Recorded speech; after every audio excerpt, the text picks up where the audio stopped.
7 o'clock, and we'll call the meeting to order. Joel, can we get a roll call? Yes. Councilmember Redding. Here. Councilmember Zeter. Present. Councilmember Galloway.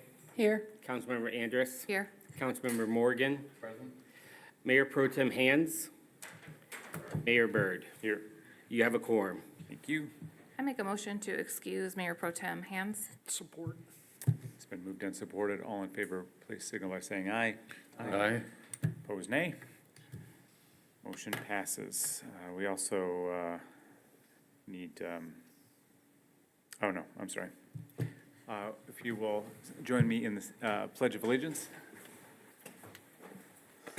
I pledge allegiance to the flag of the United States of America, to the republic for which it stands, one nation, under God, indivisible, with liberty and justice for all.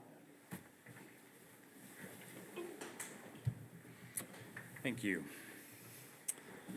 Down to number 4, approval of agenda. Item 4A, we have the approval of the regular council meeting agenda for May 28th, 2024. We need an amendment to add item 11F6, please. Motion to approve it with amendment. Support. It has been moved and supported. All in favor, please signal by saying aye. Aye. Opposed, nay. Motion passes. Item 5, approval of minutes. 5A, approval of the study session meeting minutes from May 13th, 2024 council meeting. I make a motion to approve the study session minutes from May 13th. Support. It's been moved and doubly supported. All in favor, please signal by saying aye. Aye. Opposed, nay. I'll abstain due to absence. Motion passes. Item 5B, approval of the regular meeting minutes from May 13th, 2024 council meeting. Make a motion to approve the regular minutes. I second. It's been moved and seconded. All in favor, please signal by saying aye. Aye. Opposed, nay. Abstain. And item 5C, approval of the closed session minutes from May 13th, 2024. I make a motion we accept the closed session minutes from May 13th. Support. It's been moved and supported. All in favor, please signal by saying aye. Aye. Aye. Opposed, nay. Abstain. Motion Can you passes. please pass those confidential minutes back to me? Thank you.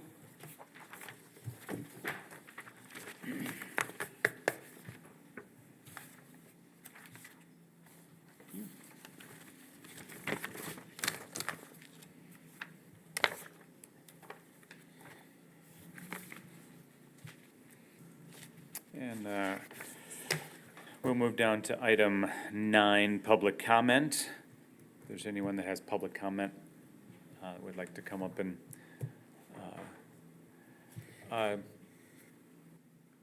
you could come up now, sure.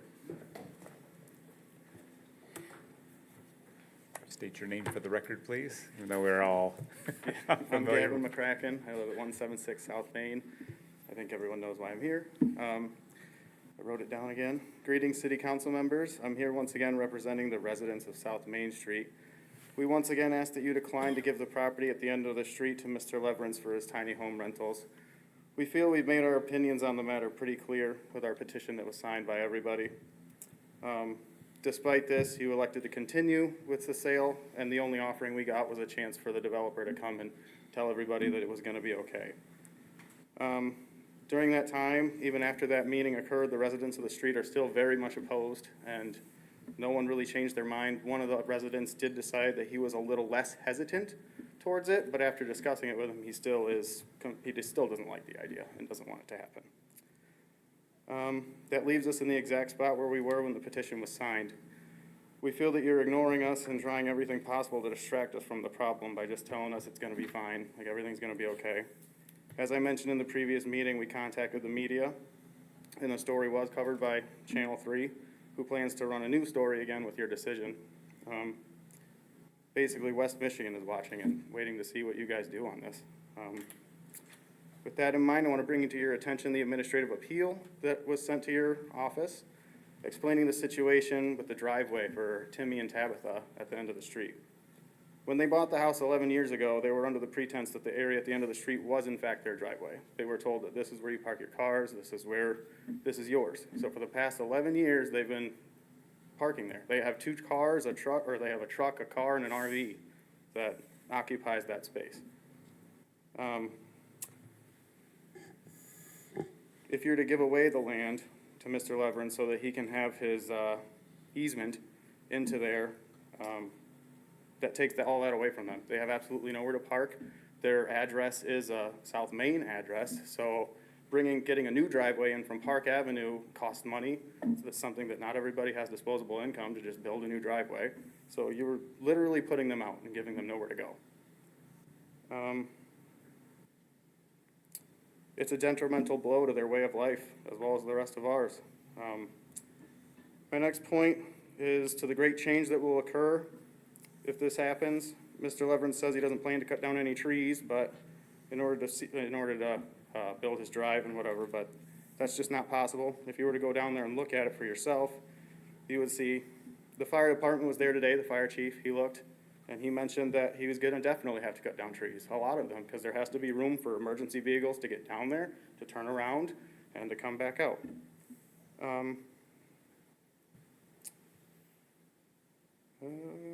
Yeah, the area is dense and lush with trees, new and old.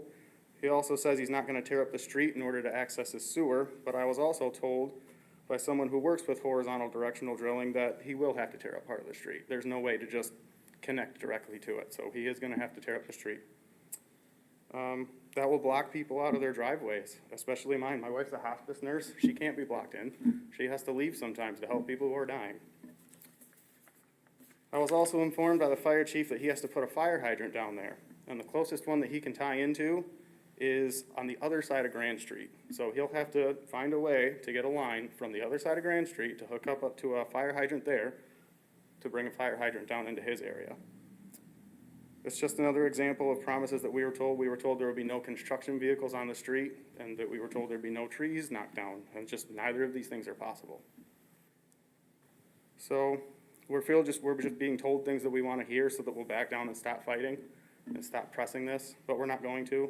Despite what you do here, we have measures in place. We've hired a lawyer that will take it to the district court if need be. We're just asking you to consider everything before making your decision, especially the people who have a lot to lose, like their driveway. Yeah, thank you. Thank you, Gavin.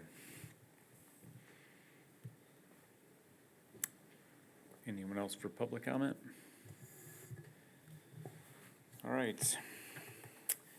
We'll move on down to item 11, reports from boards, commissions, and city officers. City boards, commissions, and area agencies. 11A1, Planning Commission May meeting. I will take this.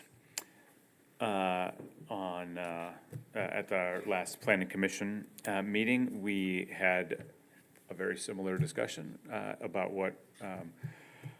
about this property and the concerns that the South Main Street folks have, and we had Joe Leverin speak on behalf of his vision for the property, and it's there are certainly some things that need to be worked through, and we want to see everybody taken care of. We also would like to see this property developed, but we'd like to see it in a way that is beneficial to the neighborhood, and I think everybody involved wants to see it be beneficial to the neighborhood. So we're hoping that that is going to be the case. We also had Mr. McCracken and also Timothy Parker spoke at that meeting against the development. And then we had Lori Costello came in, and we basically spent the bulk of our time after that going through the definition section of the city ordinance, zoning ordinance, which is as exciting as it sounds, but it's necessary to get those definitions hammered out so that that's kind of the first section that will lead us into the rest of the city zoning ordinance. But we're committed to going through this step by step so we can get things done the way they're supposed to be done, and have that zoning ordinance be useful for all of us. And that was pretty much how we spent our time. So, we will move from here into the item 11B, the Finance Department. And I guess you want me to take this? The Mayor Pro Tem usually makes the motion. Mayor Pro Tem's not here. Yeah. Does anybody else want to? All right.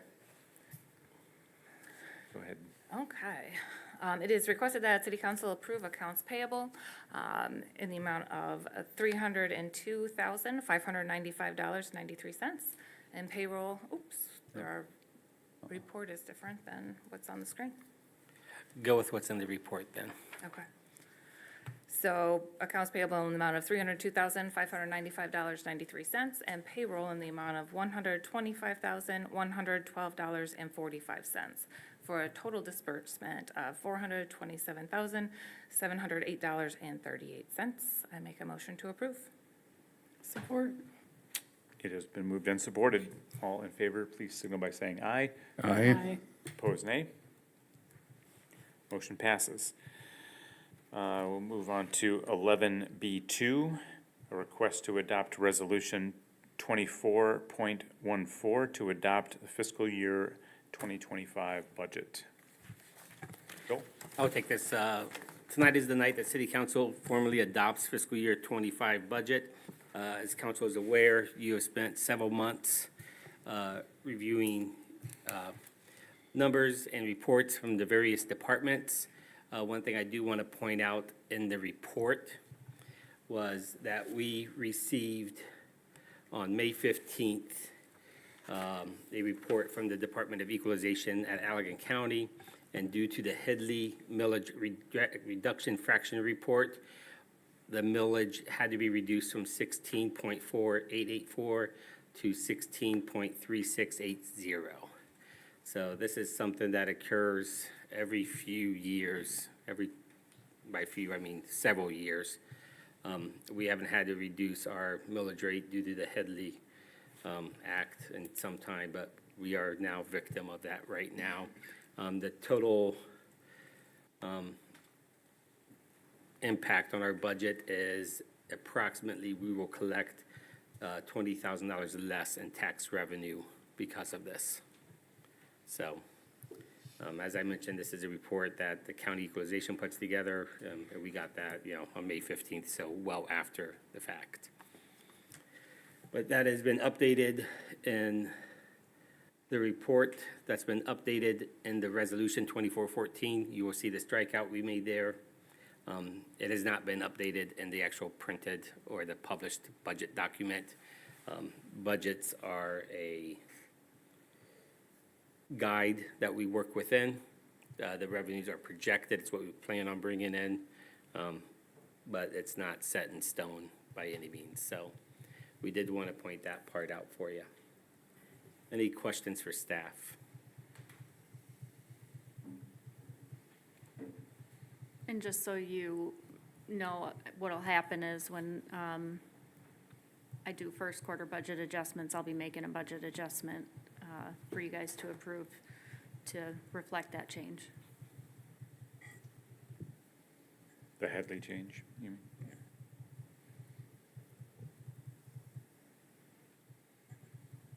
All right, if there's no, go ahead, Teresa. I have a question, please, Mayor.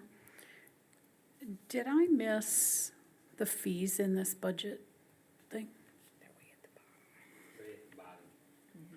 The attachment at the very end. I looked through this thing twice.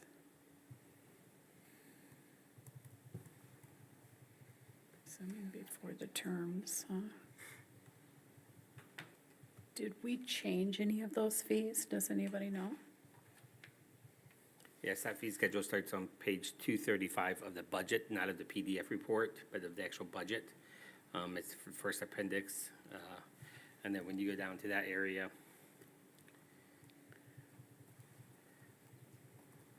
you will see some changes that council made from previous years.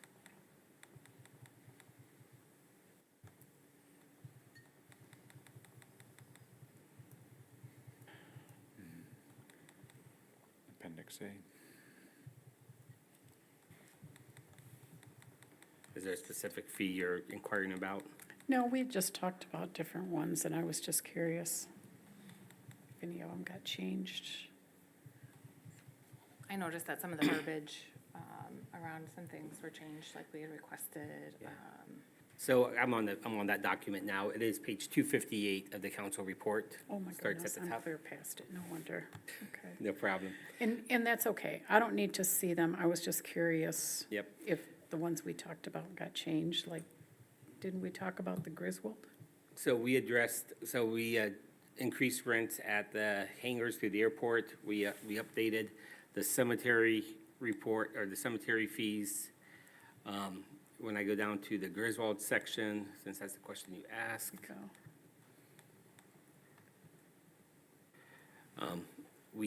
there are no recommended changes. I know we've had a discussion, once again, at the city council level, regarding nonprofit status, trying to reduce the number of people that come in and ask for it to just be free.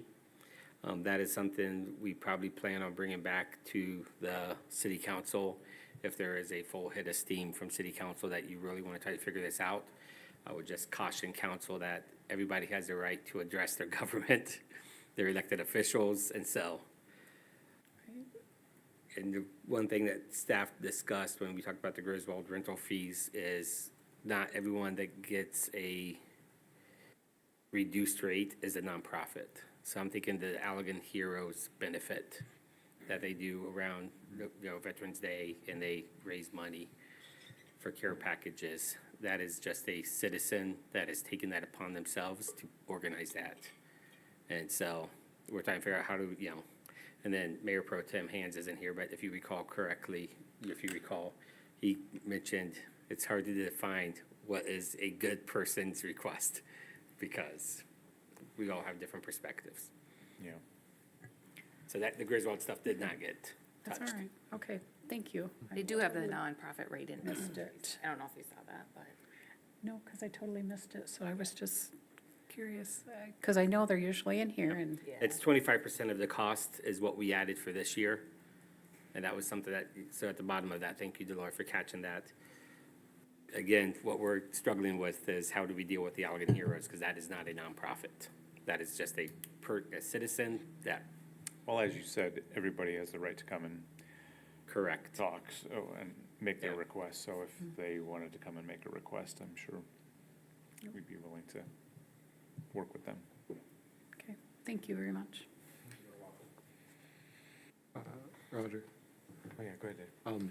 So I want to first start by appreciating how much time we spent on the budget this year. I think we've spent more than any of the other years I've been on, and I appreciate the opportunity to ask difficult questions. While I don't agree with a number of specific decisions, I'm prepared to vote yes on the budget tonight, recognizing staff's position that this is a guide, it's a very flexible document, a fluid sort of budget. But it does leave me with a thought of how we assess budget adjustments. When they come to us, how do we know if this is the right thing, what the impact is, what's too much of a budget adjustment throughout the year? That's been a question I know previous councils have asked, members of this current council have asked. I'd like to encourage us to consider that, so when those budget adjustments come for this council and even future councils, we have some sort of framework to assess them.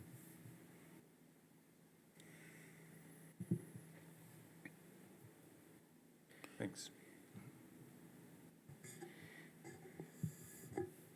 Anything else on the budget?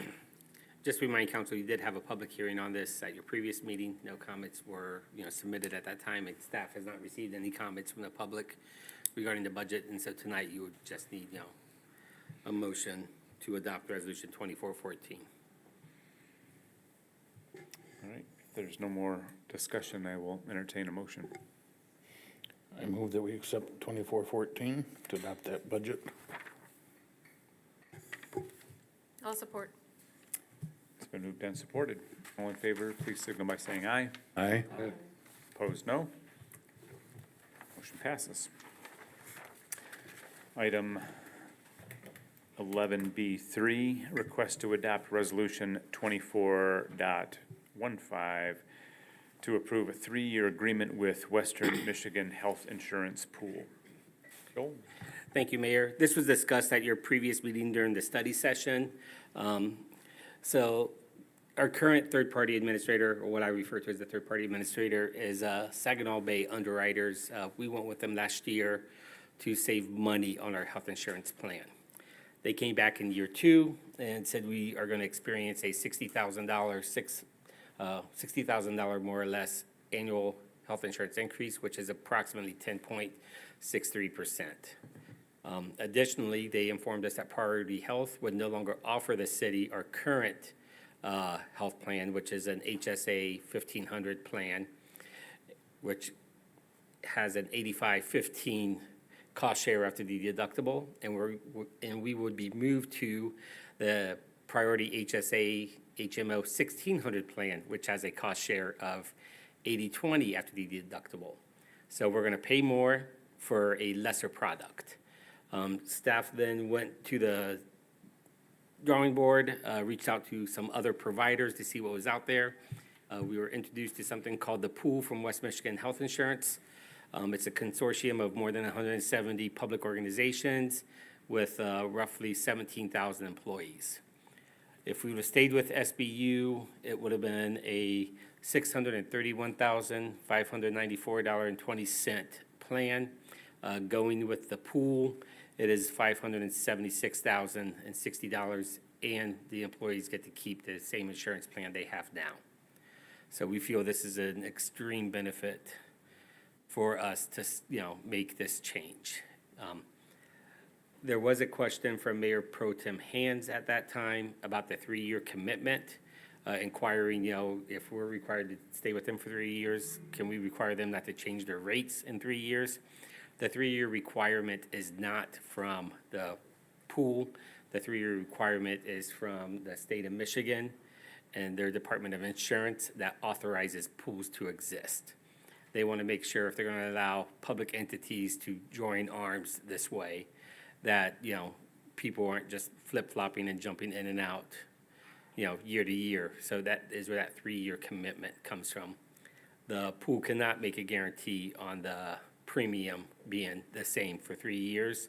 What they did do is they pointed to their past of where they've been and what we discussed at our last meeting. So they have not seen significant increases like the other insurance markets have. And I'll just remind council, I'm sure you recalled it already, but, Allegan County government is part of the pool. Allegan Public Schools is part of the pool. Allegan AESA is part of the pool. Therefore, I think we're in good company, and they're centrally located. So it's our recommendation that you adopt Resolution 2415 to approve this 3-year agreement. Part of the resolution, we have to appoint a person to that board. It's my recommendation that we appoint the finance director and then the city manager as the alternate. Any questions about this? I just have a quick question if I could. First of all, thank you. This is a really, really huge thing to be able to pool into that group because, like the report said, you're able to negotiate rates much better. Working in insurance like I do every day, I know how astronomical premiums have gotten. But is this going to impact like staff premiums at all? Are they going to reduce because of that reduction? So the impact to the staff premiums will be felt this way. So under our current SBU plan, we have to be part of what's called an aged base premium. So the older you are, the more you pay. Under this plan, it goes back to you pay for the family, or you pay for a double, or you pay for a single. So there are some employees that are going to experience a savings, our older population, our older employees, because they're going to be paying less of a premium. Or there are some that are going to be paying more because they were younger and single, and now they're going to just be on the single plan. So that is the biggest impact that we're going to see. And what we've done is we looked at what the employees paid in regards to the premium 3 years ago or 2 years ago, before we made the switch to SBU, what they paid last year, and then what they're gonna pay this year. And we've been willing to sit down with each individual employee to go over that. No employees come in to see me or Tracy, right? To go over that, to explain what the change was. But that is the biggest change is, we went from age-based premiums to this new one. They're the single family, the single two and family, which is the typical insurance setup. Okay, thank you very much. Yep.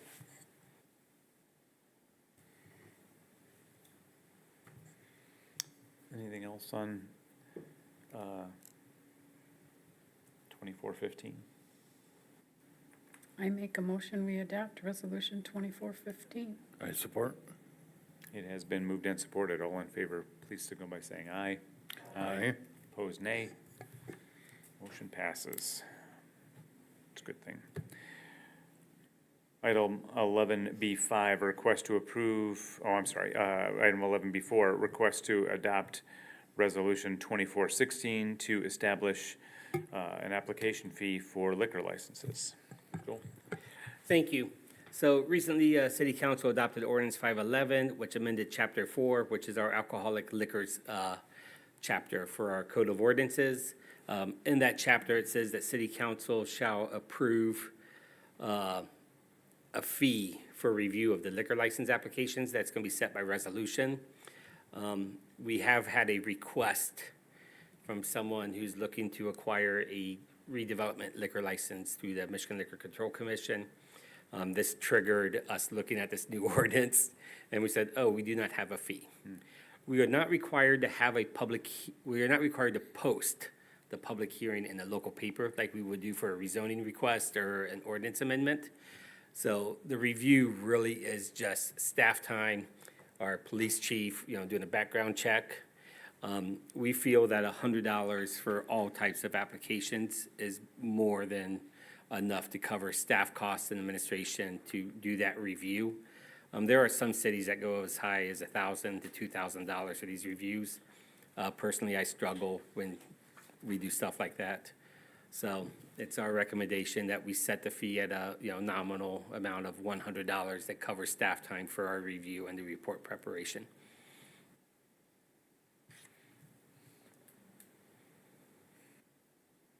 And this is one of those things where you just adopted a budget with a fee schedule, and guess what? It's not in that fee schedule, because you didn't adopt it You yet. already screwed it up. We're already amending it, my friends. Any questions for staff on this? If not, I will entertain a motion. I make a motion to adopt Resolution 24.16 to establish the application fee for liquor licenses. It's been moved and supported. All in favor, please signal by saying aye. Aye. Opposed, nay. Motion passes. Now 11B5, request to approve the amended personnel policy. I will handle this one, Mayor. So we had just wrapped up our union negotiations. You'll be addressing that later on in the meeting. Through that process, we identified some language that we needed to include into our personnel policy handbook as well. One thing we like to do is try to keep the non-union employees and the union employees' language consistent. It just makes it easier for administration. One thing we need to do is we need to update our mandatory Social Security number privacy policy. We need to add in longevity policy, which was accidentally omitted in October 2020 when we did our update to this policy back then. We need to update the mandatory credit card policy, and then we have several minor updates that are recommended by personal attorney during the union negotiations. What those really focused on was areas where we said, unless covered by state or federal law. So there's a lot of language like that we threw back in, we wanted to throw into this policy. Any questions about the recommended changes?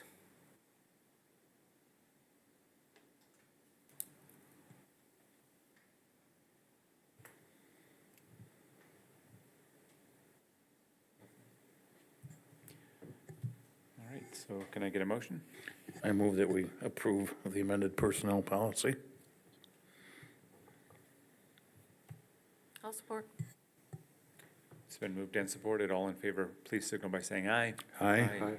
Opposed, nay. Motion passes.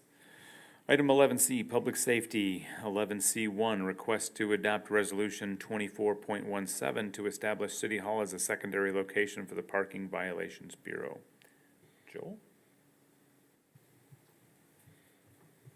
Thank you, Mayor. Recently, you adopted ordinance 519, which is our traffic ordinance. As part of that ordinance, there's a section where City Council may designate a second location for a Parking Violations Bureau. Currently, the first location is the Police Department, but we do have people come in here with their parking ticket, just wanting to pay it here. So dotting our i's and crossing our t's, we determined that we should bring council, bring it, truth into action and have council identify the City Hall as the second location. I don't have any questions. I was just going to state that during our ordinance review, that's something that we talked about quite a bit, was having City Hall be either the bureau or an alternate bureau. So thank you for getting that handled. Makes sense.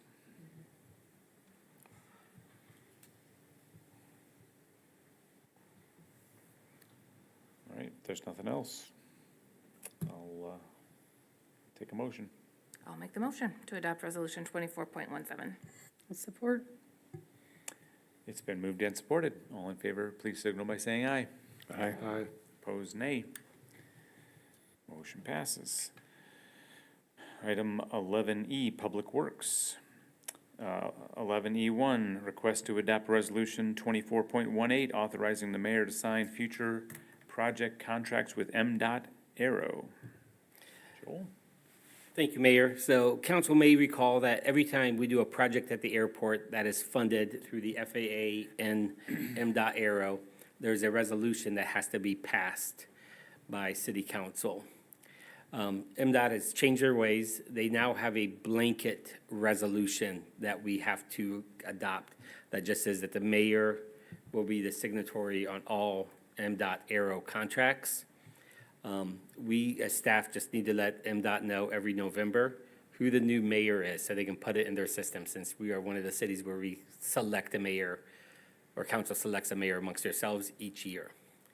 So that's what this resolution does. What I do want to point out to council, what does not mean is there's blanket approval for all MDOT projects. We still need to bring every single project to you. You still will be voting on the bidding, the awarding of the contract, and the signing of the contracts. This just takes care of one small part that MDOT felt that they could take care of now to make things easier in that, handling of all those contracts moving forward. So you're not giving carte blanche approval to all the projects for the next 5 years at the airport.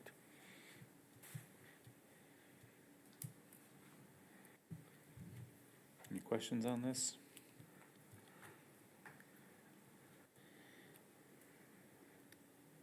I make a motion that we adopt Resolution 2417. I'll support. It's been moved and supported. All in favor, please. I'm sorry, we're Oh. 2418. Catch, thank you. Sorry, I didn't cross off the right one. I support that one too. It has been properly moved and supported. Thank you, Mike. All in favor, please signal by saying aye. Aye. Opposed, nay. Motion passes. Item 11F, City Manager and City Clerk. 11F1, request to adopt Resolution 24.19 to cancel the June 24, July 22nd, and August 26, 2024 study session meetings. I'll handle this one. So we are right around the corner from our favorite time of the year, which is summer here in Allegan. Monday nights, we're going to our third year of food truck rally. Parker looks kind of At least fourth? our fourth year of our Fork in the Road food truck rally. Council, you've requested that we cancel the July 24th, July 22nd, and August 26th study sessions. Those are the meetings that start at 5:30. So you may be able to be out in the public, engaging with people during this event. So That's what Resolution 2419 does.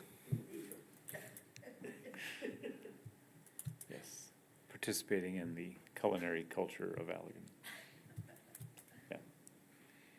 Does the resolution have a typo? I'm seeing subject and action requested have different dates.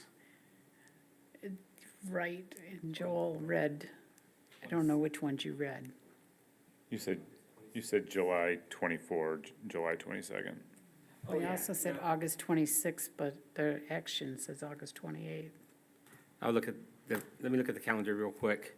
So that's going to be June 24th, Oh, I got you. You're right. July Yeah. 22nd.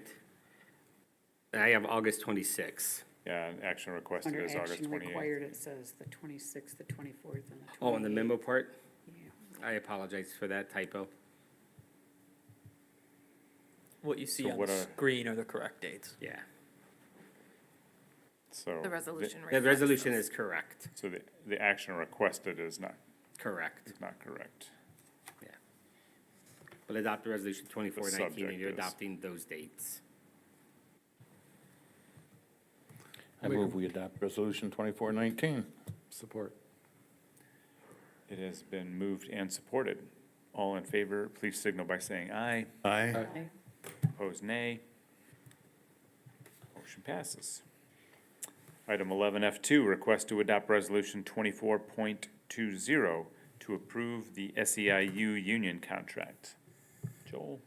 Thank you, Mayor. So city staff has completed our negotiations with the SEIU, which is the Service Employees International Union, which represents our DPW employees and our water utility employees. They have signed off on the tentative agreement. We have also, as staff, signed off on the tentative agreement. However, we need council to sign off on it as well, and that's what Resolution 24.20. There are a handful of minor modifications in this current agreement, which you have in your report. The one that I'll highlight the most that the staff wants to jump down to every time we begin negotiations is what will the wage adjustments be for the next 3 years, and it's gonna be a 4% wage adjustment for the next 4 years. 3 years, next 3 years, I apologize. Any questions for staff on this union contract?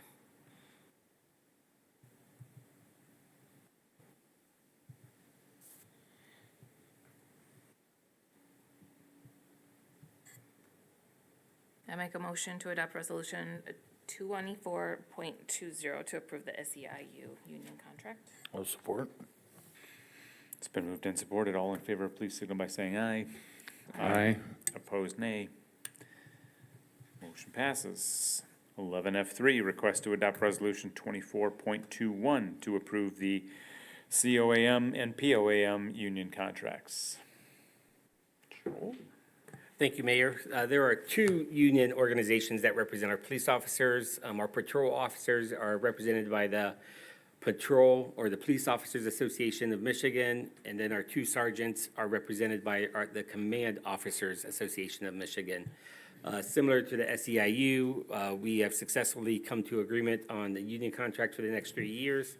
The financial impact is a 4% increase in their wages over the next 3 years.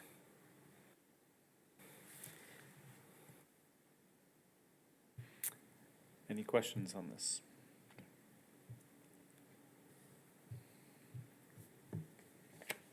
And I will take a motion. I make a motion that we accept resolution 24.21. Support. Been moved and supported. All in favor, please signal by saying aye. Aye. Opposed, nay. Motion passes. Item 11F4, request to approve the proposed sound equipment rental and technician agreement. Parker? Yeah, I'll take this one. Thank you, Mayor. Yeah, just a quick refresher. We touched on this at your previous study session meeting, just the growing interest from members of the public interested in renting the city's array of sound equipment for events hosted at the riverfront and or the Griswold. Right now, we have Ryan Berza is available as a technician at the Griswold for the equipment that is there. With this agreement, he would also be the operator for sound equipment used on the riverfront for a rental in that space. We already rent out roadblocks, crowd control panels, picnic tables, things of that nature that the city owns. So included in your packet was the contract agreement that would be handled with the renter, and then the equipment available is also seen on the screen, as well as would be included in that agreement with the renter. Appreciate you rewriting to include the requirement of our technician to go with the equipment. Yes. Makes me feel much better. Good. Any other discussion or questions on this rental agreement?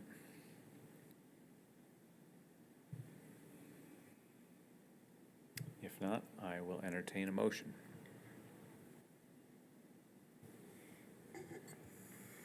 I'll move to approve the proposed sound equipment rental and technician agreement. I'll support. It has been moved and supported. All in favor, please signal by saying aye. Aye.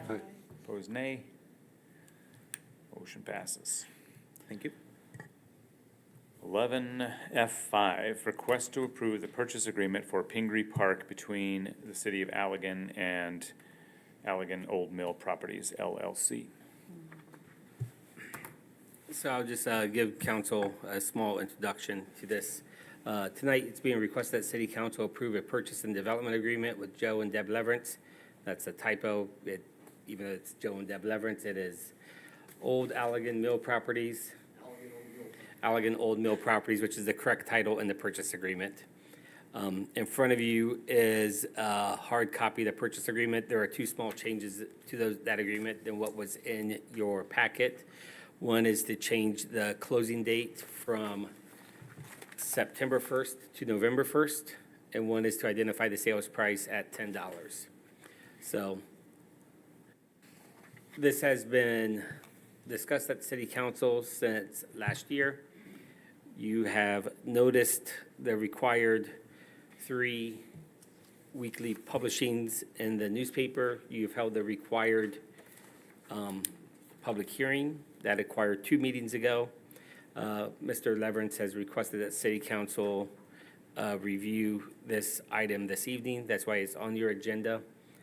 And the final thing, I would like to just remind council, per your charter, you need affirmative of at least 5 votes to sell property. So just wanted to bring that to your attention. I know you guys all know that, but it's important to just reiterate that. So it has to be a 5 out of 7, since there's only 6 people here, it's still 5. It doesn't go down to 4 out of 6. So you have to have 5 affirmative votes of city council to sell property. Any questions of council for staff?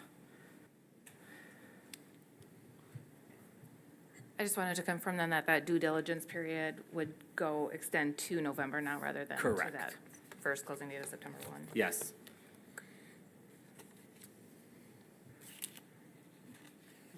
My concerns on this one are kind of equity, I guess, on our policies for sale of property that's owned by the city, owned by the people of Allegan. You know, how do we set a price for that, and then how do we determine a lower price based off development? And what opportunities are there for that equity of multiple purchasers looking to buy this property? Can we speak to that and our process related to that? For this particular property? In general, but yeah, in this case as well, how have we followed that? Yeah. City council has never established a policy for any of the properties they've sold. It has always been on a case-by-case scenario. So in my time here, we have sold 136 Brady, which is a downtown parcel, for $1. It now has 4 apartments on the second floor and 5 commercial spaces, 2 of which are occupied, or 3 of which are occupied. We have sold several properties in the industrial park, probably half a dozen or less since I've been here, because the council at that time more or less gave me the direction to sell the land. We sold that, I would say, below market value, averaging about $3,000 a parcel, you know. So we sold a 2-acre parcel off Briggs to ASA for their building trades program for $1. And then as they went through their phase 1 environmental studies, they said, it's not worth $1, please take it back, and we took it back from them. We sold land at the corner of Sherman Street and Western, near the cemetery, to the discount grocery store.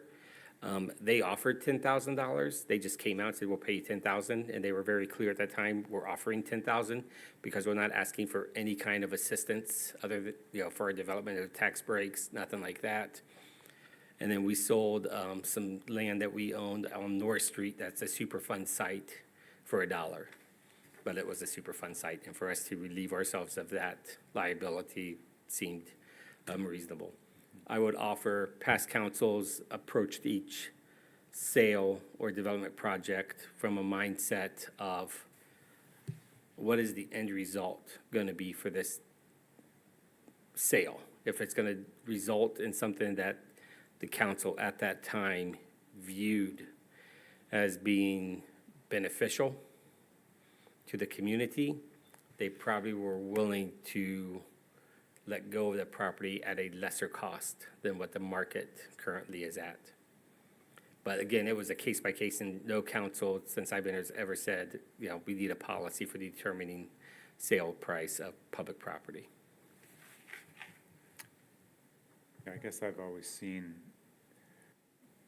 the dollar sales or the $10 sales as our investment in what that project was gonna do for the city and how it was gonna bring either dollars in or, you know, develop the city in a way that we wanted to see it developed, so, but, yeah. And yeah, I agree. I like this idea for the development. I like the concept. It's not like the land was being used in current state.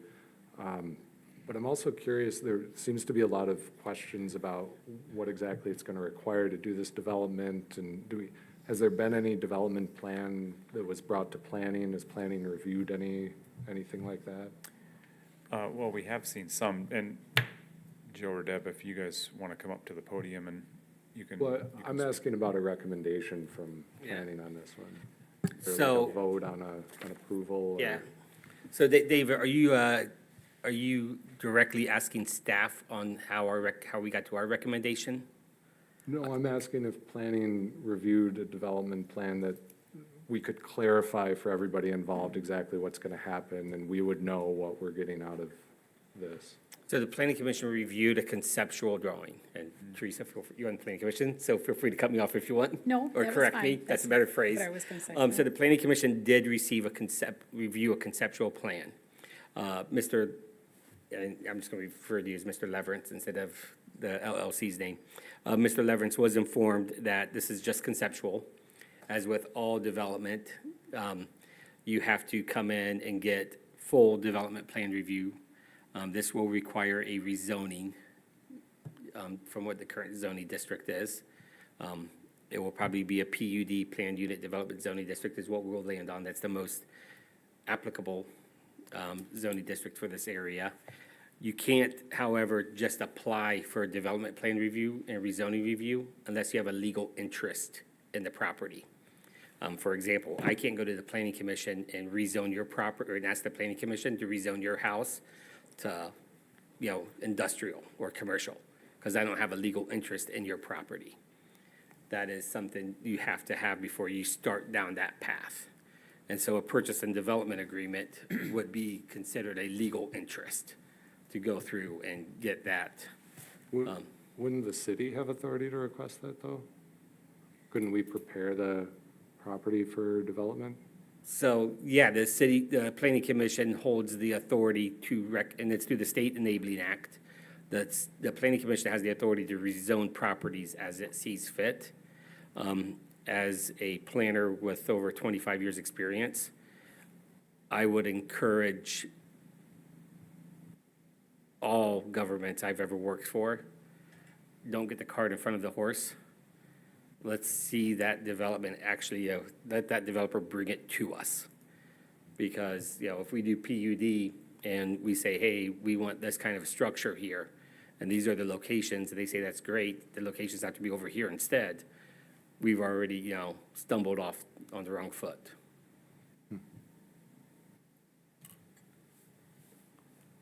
I was just gonna note, Dave, like, we've done a couple of those RFPs for different land. So when the Brady Street lot for the hotel came up, I mean, that went out as an RFP for a hotel use. And then we did that for the Girl Scout property too. So we put out 4 developers to come back with their concepts for those, but we didn't do that for Pingree Park. But the city has done that previously for different, Right. land that we have owned that we would like developed for certain reasons. So I know there was a concern at the planning commission about the gentleman at the end of of South Main where he parks. Do we have an alternative plan for him should this go through? I did ask, about the property off of Park. Yeah, so that is a through lot. They have frontage on South Main as well as on Park, and I believe there's a curb cut off Park. Now, with saying those words, it doesn't mean that Park is where someone should drive off of, because his house is completely, it fronts South Main, it is up against South Main. When the city vacated the South Main, what I'm gonna call the South Main Street right away. So this started at the north line of Lot 99, which is what we're talking about here. It appears to me that he's picked up that the eastern 33 feet of that right of way would go to that property owner. Is this property north of that? I don't know. It starts at his the southern line of Lot 4, which is his. Okay, so that's something we could look into on where that vacation, started. It's not something that staff has dove into too much. We understand that that's a concern. Another thing I would offer for council's consideration is we have several people that have acted or, been given, certain opportunities to use land that's not theirs. And we have to address those. So Yeah. it's something that's gonna have to be looked at, down the road. And this project might force us to look at that more quickly than others. Yeah, Teresa, I appreciate you bringing this up, because Mr. Parker, is that his last name, Parker? At this point, is my biggest concern, and it's frustrating that he was told, well, this is where you park, when it's not his property, and, I mean, that's not his fault, but it's not his property, so I don't want to leave him high and dry. But I don't want to nix this project because we gotta find a place for him to park his cars in his RV. So I do want us to try to figure that out, and I don't know what authority we have in that. And that was why I asked, Yeah. Roger, because my friends used to live in that house. The hearing aid guy who was downtown, Dave and Sherry, used to own that. Clearly, there's a back door to that house, and clearly there's a vacant lot. They used to let the dog out there. And that's why I brought it up at planning commission, asking about that back lot there. Yeah. So if it was another option to try and help them out Yeah, for thinking they're losing their parking spot, which is really a public road. right, So yeah, that was why I brought it up to begin with. yeah. And we've vacated other public roads in cases where we found that, somebody was using the property and we weren't interested in that road at that time. Yeah, We just did that for the fence, that property that had the fence along Yeah. it, and the garage that was built on city property. so what would be What would be a path forward? Do we have, I know I'm kind of putting you on the spot, Joel. Do we have any, Yeah, I'm looking at pictometry, and these lines are not always correct. I would have to dive into the old plats, but it appears to me that his southern property line is more south than the northern property line of Lot 99. So it appears to me that there is vacated right-of-way land that would be available to him. And you're not seeing it on that screen, so if you're trying to dive in, you won't be able to see well, it. I've looked at, with planning commission, we had full views of those lots, but I thought that was that top line there. Yeah. There's a little bit of a joggle there from that upper right-hand corner. It drops down, I don't know exactly how many feet, and then it goes over 33 feet. And then So- the other 33 feet goes to the corner, the southwestern corner of Lot 4, which is Tim's lot. And, Dave and Delora, you both touched on, we've vacated right away before where it's been used for private purposes. Is there an opportunity to vacate just the eastern half of that South Main Street right away? Possibly. But regardless of that issue, to me, that's separate from this issue. Because it's been brought to our attention of someone parking in the end of the right of way. Yeah, And we have to figure out a solution there. right. We either give up more right of way or we address it. I mean, it's similar to when someone says, I've been throwing junk in my back 10 acres for the past 30 years. My grandfather did it. And we're like, well, yeah, well, now it's a it's a blight violation. And they say, but I've always done it. No one's ever, or I've always ran, a business out of my house. And no one's ever came knocking on my door until Parker Johnson got in charge of code enforcement. Now people are knocking on my door. So regardless of where you go with this, we're gonna have to have a conversation. Yeah. And the conversation is gentle, and it's to find a solution. Right, exactly. A winnable solution. Yeah, But it's something that we have to wrap our heads around Yeah. on this one. okay. I might say that when I first met Tim, I went up, knocked on his door and introduced myself to him, and we had a discussion about the property. And he had made the claim that he has issues with it because of the parking. And I had made an offer to him at that point, because I have to build the driveway down there anyway, that I would fill in that end of the road, because the pavement ends before the right-of-way ends, so there's like a dirt area there. And I had offered to him that I would fill that in at my cost, because I have to bring heavy equipment, at least now, up there to build my driveway. And so I thought that was a solution to that problem. So, I don't know if he's forgotten that offer Yeah. or not, but that would still be something, that I could consider, and maybe even the city could, throw in a couple of truckloads of dirt to help fill that into that property line. And then he would at least be able to get to the southern edge of his property to turn into where his driveway should be, but it's not because there's a grade there. I don't know how well that would work for backing out, because then he'd be backing, into a pit. But at least he could get to a driveway that way. So. But I know he does have a driveway entrance on the other side of the property. He does have a gate on the other side of the property. Is that convenient to, drive, the back way up to his house? I don't know.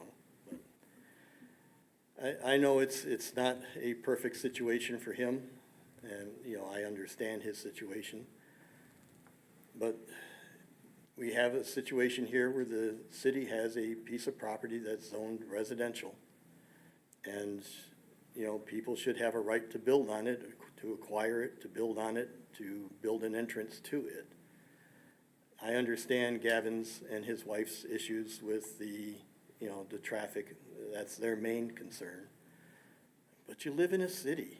I mean, where I live, they had to come down and repair the bank on M222. And so we had truck after truck after truck going down our road, bringing in, I don't know how many tons of rock to rebuild that whole bank back there. And then the next year it failed and they had to do it again. And then the next year, Perigo had to redo their whole bank, and that took, you know, a whole year of operation of trucks going up and down my road and up and down my road. You live in a city. You know, the people that are downtown, all the people that live downtown, the businesses downtown, we just went through a year of redoing the entire downtown cityscape. Just because you don't want some inconvenience or you don't want some noise, you can't stop development. You can't stop the city from growing. The city needs to grow. You have, you know, a couple of choices of how the city finances itself. It's fees or taxes. And so you either raise taxes or fees, or you try to increase the number of people we have paying taxes. You increase the tax base. So I'm proposing a way that we're going to increase the tax base significantly. Right. And I understand Gavin doesn't like change. He doesn't like the little bit of traffic. And he's talking about, yeah, I'm going to have to dig up his road to put the sewer in. That might take a day or two. 1 or 2 days, he's going to be inconvenienced by somebody digging a hole in front of his house. How many days did the people downtown have to deal with people digging up the whole freaking street? So I understand his point. I'm not going to in any way belittle it. I know his wife is in mama bear mode. I completely understand. She wants to protect her child. But you can't stop change. It happens. We live in a city. We don't live out in the country. If you want to be isolated and perfectly safe and perfectly quiet, you need to be in the middle of 10 acres somewhere, not on a city street. There are 100 some feet from a road that's got 25 to 30,000 cars, trucks, and motorcycles going up and down it every single day. I sit in my backyard and I hear the trucks going up and down M222. I can imagine what it is being 100 feet from it. So the issue of 8 cars, to me, doesn't seem to be that much of an inconvenience. And the city is compromised by allowing me to come in through the water treatment plant with my equipment, with my materials, so I don't have to burden the street with that. I've tried to figure out a way that I can come up the grade and build the grade from the bottom up, not from the top down, so that I don't inconvenience them. He's mentioned the trees. I don't want to cut down a single tree. It doesn't mean I won't have to. I don't want to. I want to save every single tree I can possibly save. But as he mentioned and the fire chief mentioned, to get that 20-foot wide driveway down there so that he can get his fire trucks down there, I'm going to have to cut down a tree or two. I don't want to. There's a giant tree there. I'm actually going to try to snake the driveway around so I don't have to cut down that tree. So I'm trying hard to work with them. You know, I really want them to be my friends. I want to be their friend. You know, and the city needs to grow. This is a piece of property that's been sitting there for 57 years with no action on it, no taxes on it.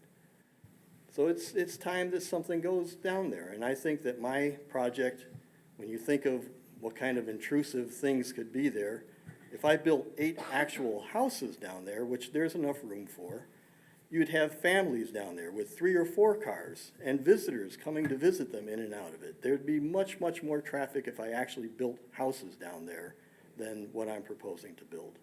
This is the least amount of interference in your life that you could possibly be. It's only going to be a few months in the summer. It's only going to be, you know, 8 maybe cars on the weekends. It's as inobtrusive as it can be, in my opinion. But, you know, I'm biased. You know, I came up with this great idea, and I pat myself on the back because I think I came up with this awesome idea. It's a great way to use a property that's difficult to develop, and it shocks me that nobody likes my idea. You know, well, I know you guys like my idea, but it shocks me that so many people in the neighborhood are against it. But I understand. You know, this is the way it is, and you guys have to make that tough decision. You know, you got to decide whether the city getting the extra tax dollars and the development down there And the benefit it's gonna bring to the city outweighs the concerns of the residents that it has to go through. And, you know, my heart is with them, and I'm good with whatever you do. So if any of you have the conscience that you think that this is too intrusive on them, then vote your conscience. I'm okay with that. So, you know, we can go that way, but at some times, something's gonna go down there, and the only way down there is through South Main Street. Whether it's me or whether it's somebody else that comes after me, anything that goes on down there has to come in through South Main. So it might as well be a smaller project, in my opinion. But if you guys got any more other questions for me. Thanks, Joe. Appreciate it.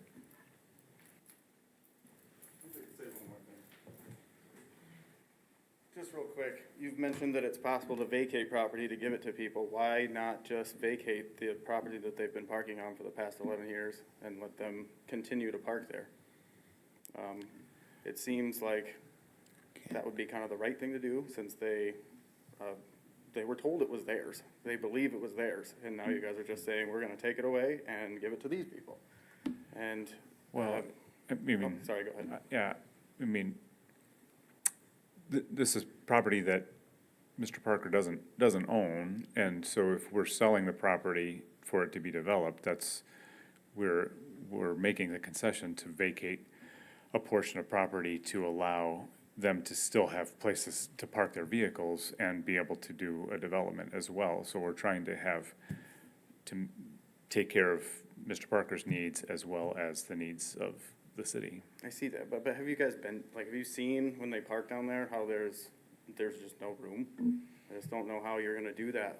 I mean, his idea is nice to give him a driveway, but that doesn't really meet his need. He has an RV and 2 vehicles. If it's full, there's just nowhere he can go. I don't know where he's gonna park his stuff, so. Yeah. It seems like there's no way to fix this other than just to bring the road in from somewhere else, or there's abandoned properties over on Park that probably should be torn down that you could easily bring a driveway in through there. But, I mean, there's definitely other options than coming in through the end of South Main. Thank you. Thanks, Gavin.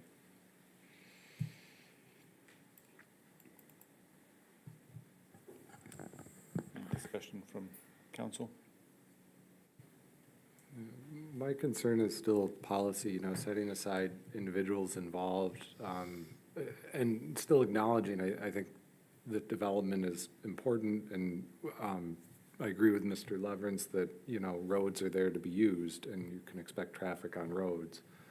But understanding that past decisions for sales have been more or less arbitrary, and maybe they weren't contentious, maybe there wasn't impact to residents, but here we are in a case where there is. Without policy in place, it's hard to argue for equity and fairness in a process that doesn't exist.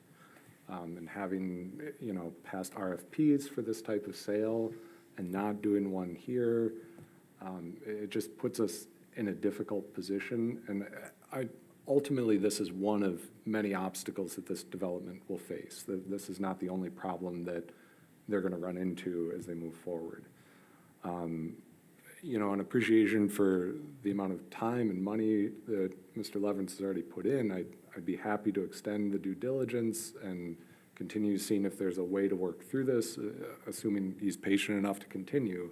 And again, understanding that I appreciate the development effort, and I appreciate Joe's idea here.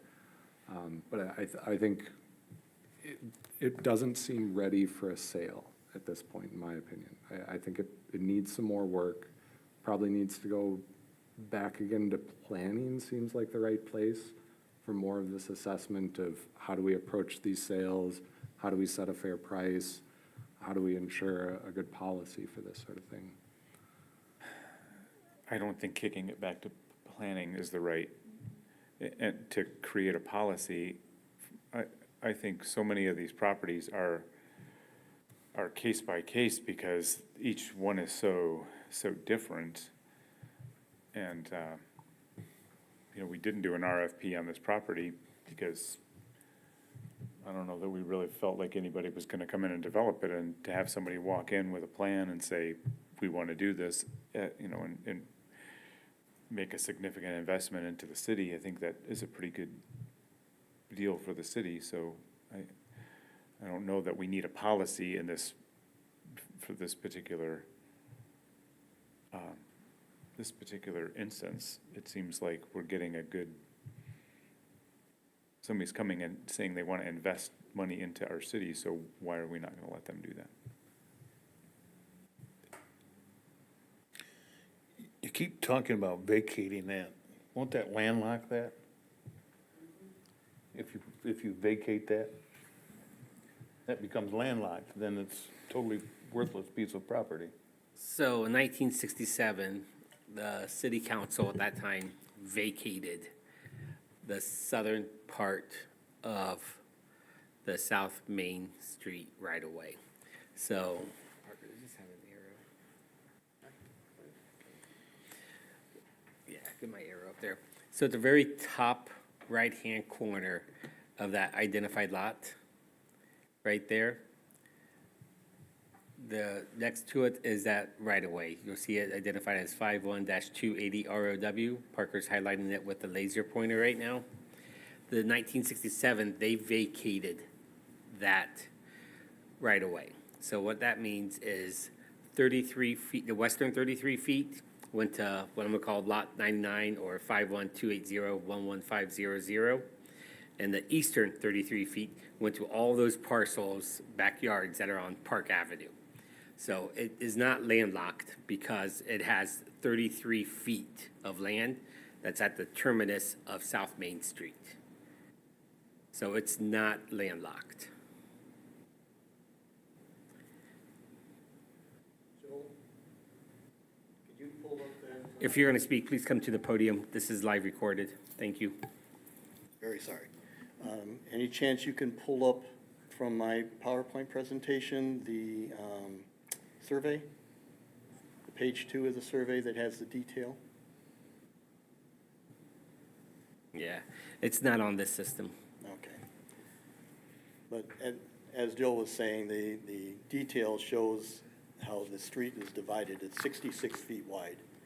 And when they vacated it at the south line of Lot 4, which is Tim's lot, 33 feet went to the house next door to him, and then 33 feet went to Lot 99. So I think what you're proposing is to vacate another portion of South Main Street, which again would divide half and half. 33 feet would go to Tim, and 33 feet would kind of eliminate the joggle that's in the upper corner of Lot 99. So instead of the line coming here, going here, and then going across to Tim's, if you vacated that, then that line would then go like that. So Lot 99 would get 33 feet, Tim would get 33 feet.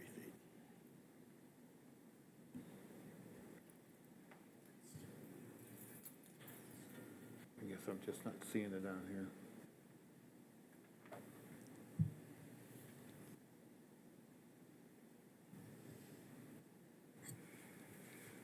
I was just gonna say, oh, I was just gonna ask, do we at least have confirmation that this is not actually a park?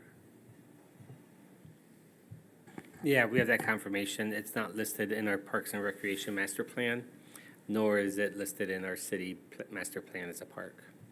Okay. And the deed for this isn't listed as a park, so.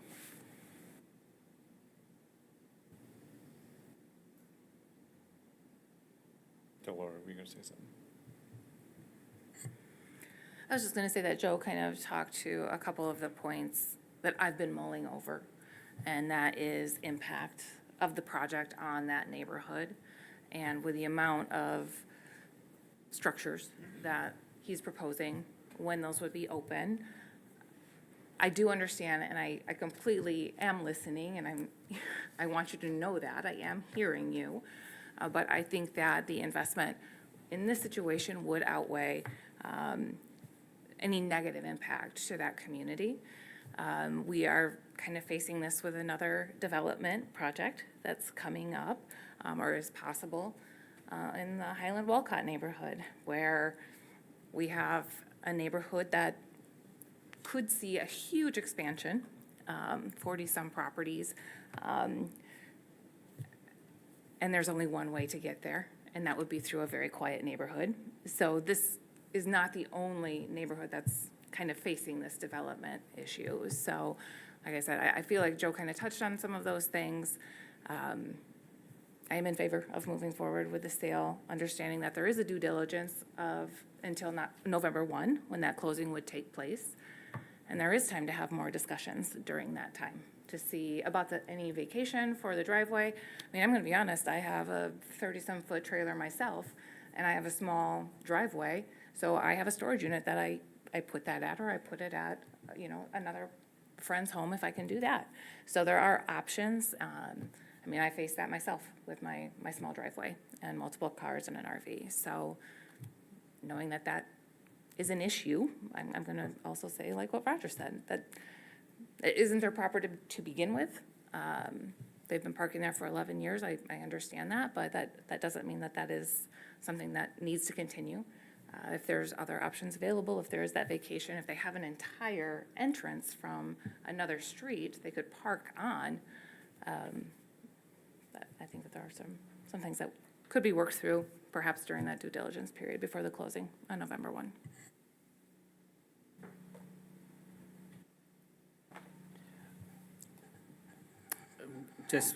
I want to be very clear for council, and I understand you read this agreement. A motion in the affirmative by 5 council members guarantees the sale. There is not an opportunity for the seller, which is the city, to back out if we identify something. So I just want to make sure council's well aware of that, because there have been some comments about the 6 month or, November 1st deadline. So I understand you all know that, but I just wanted to restate it. Also, I'm going to request that the vote be taken in a roll call vote, just because we need 5 votes, and that would be the easiest and clearest thing for staff taking minutes and for the record. Any more discussion from anyone? I know this is not an easy discussion. We understand that this is not ideal for everyone, and we're hoping that on the other side, it will not be a negative, that it'll be a positive for everyone involved. So if there's no more discussion, I will take a motion.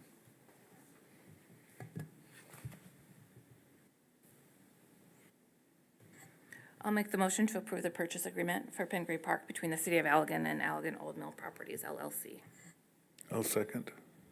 It has been moved and seconded. All in favor, please signal by, oh, I'm sorry, we're doing a roll call vote. Thank you. Councilmember Redding, No. Councilmember Zeter, Yes. Councilmember Galloway, Yes. Councilmember Andrus, Yes. Councilmember Morgan, Yes. Mayor Byrd. Yes. Motion passes. Thank you, everyone.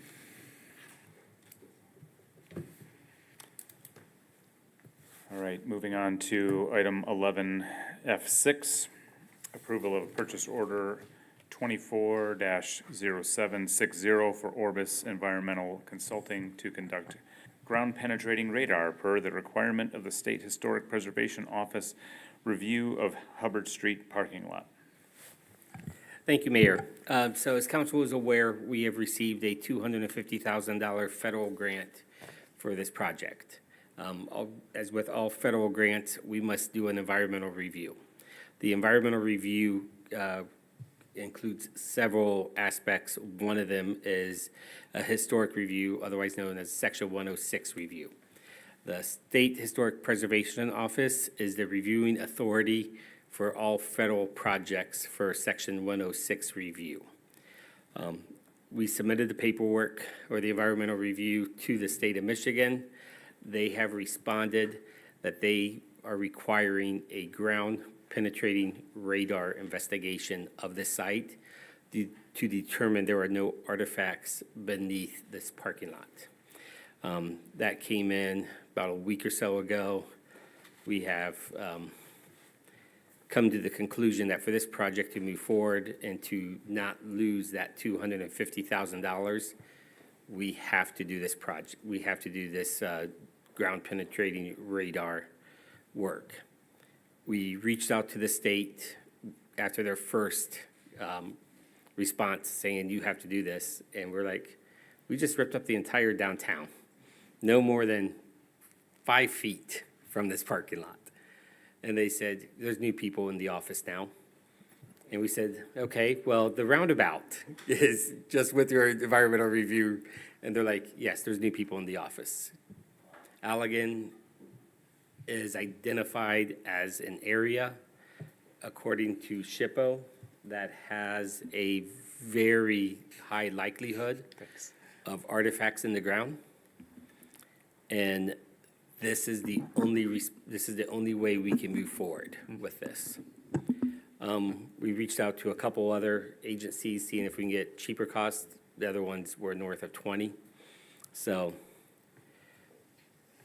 we are at a position where if we're gonna move forward in accepting that grant, which I recommend we do, because we won't get that grant again, and moving this project forward, which you have heard from the Downtown Development Authority, how they feel this project is necessary, as well as from Downtown Lowdown representatives, how this project is necessary, that you authorize us to do this work. It's slightly above my $10,000 threshold. That's why I had to bring it to council tonight.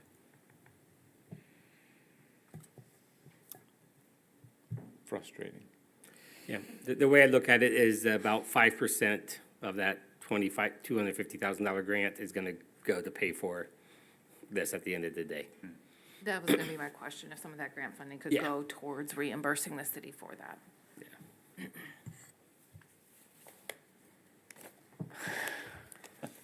We do need a motion to move this forward. As council, you may recall, we also applied for a USDA grant to pay for the engineering and the design work of this. That also requires an environmental review, so thankfully we'll be able to just copy and paste and submit this one as part of that grant if we receive it. Guess that's good news. All right, any questions on this? I'll take a motion if not. I move that we approve purchase order 24-0760 for environmental consulting.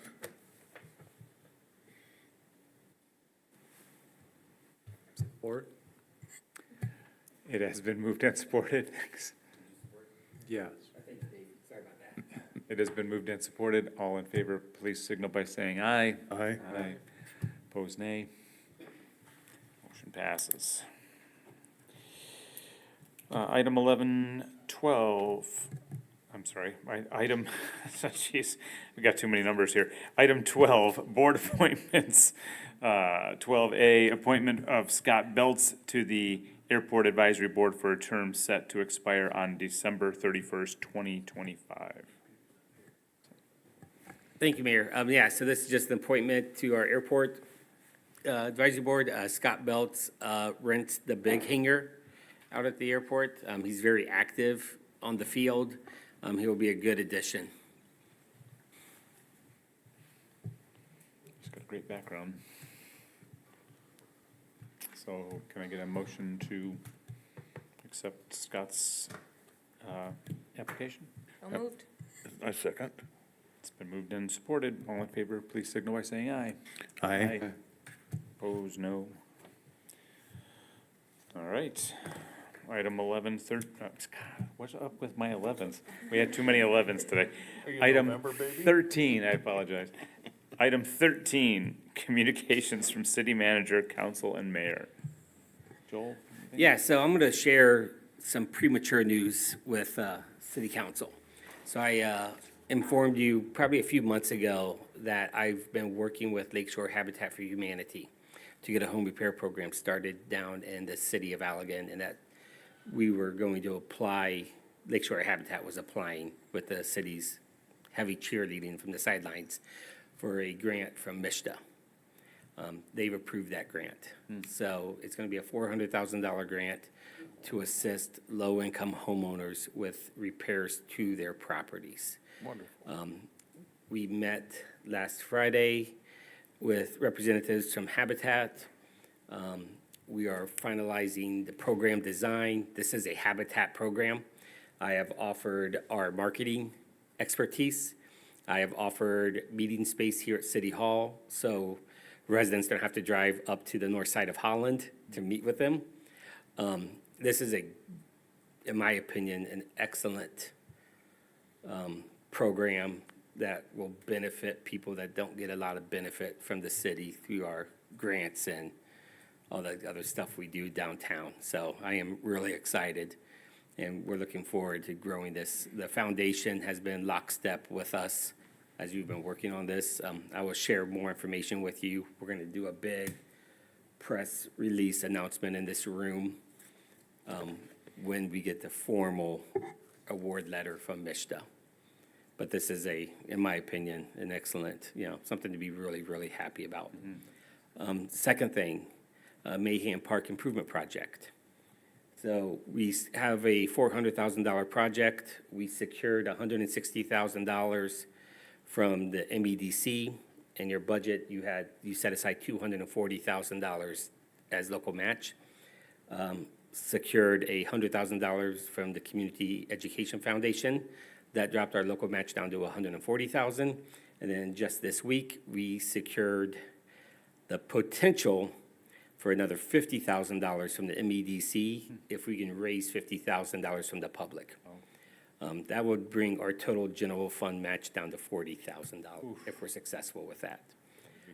You'll recall the Mayhem Park improvement, while on the back burner for Parker and I in our mind, it was when Becky Weaver and Bridget Wanders came to a Public Spaces Commission and said, hey, that gazebo needs to get fixed.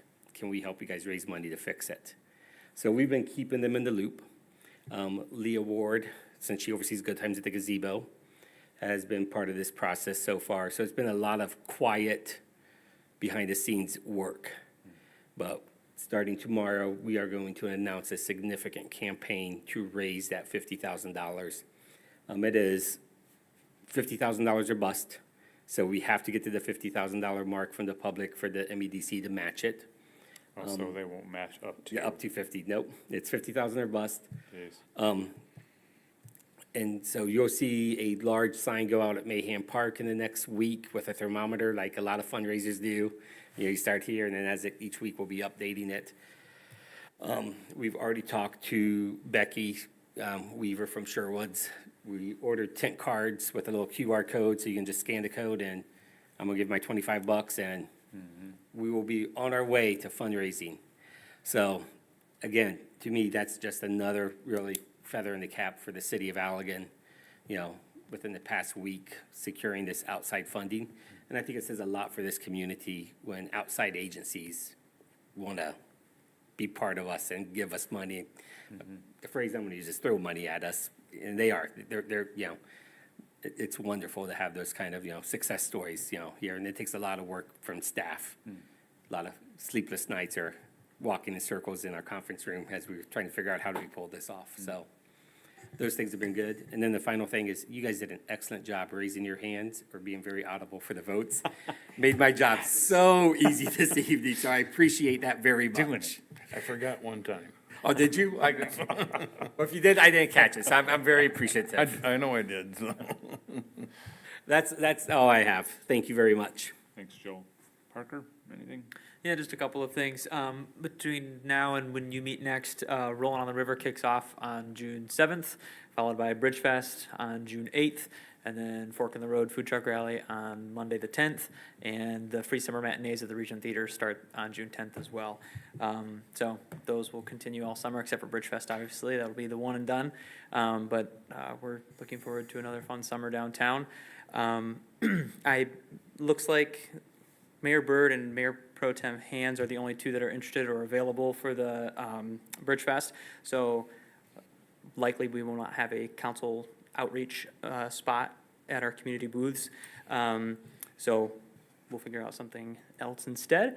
Yeah, and then the other thing I wanted to mention too, we have a marketing intern this summer who is working underneath myself. Her name is Olivia Ott. She is a marketing major from Northwood University. And so we're excited to have her. She just started last week, and she's going to kind of be taking over our social media. So you'll see an increase in activity and quality because she's going to be paying full attention to that. So I'm excited to have her on board this summer. That's all. Outstanding. Thanks, Parker. Tracy, anything from you? Not tonight, thank you. Dave? Yeah, a couple of things. Do we know, last time we talked about the powerhouse inspection, and it's just a drop in the bucket for the money we're looking at for that. Are we scheduling that? When will that happen? So our DPW staff met out at the dam last week with representatives from Milbacher. The larger part of that project is to fix the stop logs and the catwalk. We received approval from I'm gonna call it tentative approval from the Eagle to do a design build. So we won't have to go out for bid on this project, which means we don't have to hire an engineer to design the work, which will be a cost savings there. Once we have a full approval from Eagle to move forward with the design build, we'll be able to acquire a second opinion of doing the inspection at the powerhouse, which is below the water, because it's a below water inspection we have to do. So a second opinion on, like a quote for the inspection? Yeah, so Milbacher doesn't have the capability. They don't do underwater inspections. So we are going to have to hire a professional service to go down below that. Can we get started on that? No, not until we have a signed grant agreement with Eagle. And we can't have a signed grant agreement with Eagle until we are comfortable that we have the money to pay for the whole thing from Milbacher to do the design build for the stop logs, and the catwalk. Okay. On the rental ordinance program, do we have a sense of how many rentals we've gone through now? Like a percentage, are we 20%? Not off the top of our head, we do not. With that on-point program that we talked about last time, I just want to understand, are there some rental places that don't fall under our ordinance and are covered by on-point instead? So you're talking about On Point, the former CMH? Yeah, we talked about Yeah. that Trowbridge address and the 543 Trowbridge, and you said, well, On Point had done that, we didn't do the inspection. Correct, yeah, there's a handful of agencies that give money. Housing Choice Vouchers is another one, where the agencies give money for rental assistance, and as part of their programs, they have to do inspections. On Point's one of them. Housing Choice Vouchers, which is the former Section 8 housing, HUD also does them as well. Those are separate programs from the city. The city doesn't oversee On Point or HUD. But, I mean, those are still rentals in the city that would be covered under our ordinance, right? Like, don't we inspect all rentals? So in the state of Michigan, if I'm recalling correctly, the state law says that if it's covered by a federal or state program, where they get the source of the funding for the rentals, then the property owner can defer to those inspections. So we're allowing the property owner then to say, no, I don't want the city inspection, I want the on-point inspection? I believe that's the way it works. Okay, and that's what happened with that property, it's, the owner said, no, I'm gonna do the on-point, not the city. So On Point did their inspection is what I recall with that property, and then I believe PCI also did an initial inspection. So there was an inspection? I believe so. I can look into that for you further, Mr. Redding. Yeah, I'm trying to understand the relationship with On Point and our rental ordinance, and So I would encourage you to reach out to On Point as a concerned citizen on how they do inspections, and I can go ahead and check with PCI on a parallel path. Yeah, no, I'm mostly interested in our city ordinance and Okay. how that's going. Yep, I'll reach out tomorrow to PCI on that one. Okay. And then I wanted to let council know I'll be traveling the first part of June for work, and so I'll miss the first June meeting, and I'm waiting to see what Bridge Fest timing looks like, but that's why I didn't sign up initially, but it sounds like there might not be enough for the spots anyways. But So yeah. the city's gonna have a tent, and if I have to park myself there for the whole afternoon, I will park, I mean, the residents will become asking questions, I will be present. Yeah, to note as well, the water utilities will have a tent, the wellhead protection group, will have a tent as well, with some outreach too, so, yeah, the city will have a presence there, for sure. But thank you, Dave, for letting me know, and, I guess, the way it's looking right now, regardless, we probably won't have the kind of setup that we were initially planning on, like we've had in years past, but I'll keep Okay. you in the loop as well. Yeah, great, thank you. Yeah. But yeah, I won't be here the first meeting, the next meeting for council. Thanks, Dave. Yeah, that's it for me. Mike, anything from you? Nothing. Teresa? I don't have nothing, thank you. Laura? I just am excited for this news that Joel just shared with us. I did have a question though. So this 50,000, is that separate then from patronicity? So that is So it's- patronicity. It is patronicity, so they don't do up to the 50, it has to be It has to the be 50. Okay. I wasn't sure if that was a separate issue, but yeah, I'm definitely looking forward to all the summer events that are coming up, and thanks staff for all you do. Bill? Just one thing, the flags, I noticed this week on Memorial Day, the weekend, they looked great. All brand A new. little crooked, but they looked great.